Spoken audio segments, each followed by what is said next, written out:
It's Friday, September 1st. I'm buying some SPY 455 puts here at 397. This is kind of a secondary move here.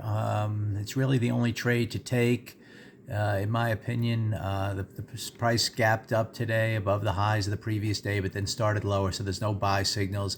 We had the orderly kind of pullback here, and then we're starting red here down to make a second push towards number one, the intraday lows, number two, these pre-market lows, which is kind of yesterday's kind of after hours session towards the low of yesterday. So in other words, I'm kind of doing a chain reaction type trade where the secondary trade, if we reach our target, which is the intraday lows, that kind of gets to the halfway point of the prior day and sets up a potential outside day to the downside. So I'm still, I've kind of had that bias given yesterday's price action. We gapped up, we're starting lower today.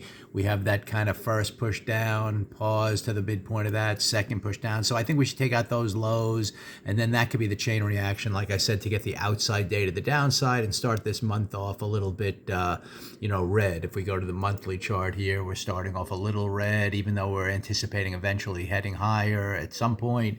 We can, if this week ends up kind of green, we're kind of pulling back maybe to the last day of the week, we could still hold the midpoint of that week, into next week, and then start up from there. If you're going to look at that weekly chart being two up, two up, two up type of thing. So there's a little pullback room down to here. And on this day, it looks like we can, like I said, trigger the intraday low, which can then trigger maybe an outside bar. And this, again, is this yellow line where you can see we can pull back into that area, the fair value gap between this high and this low at some point, before eventually moving up. The best trades to the upside, I still think, are going to be after a pullback to the upside. So we'll see if this is kind of a start of a little bit of a pullback here, just given the structure of it.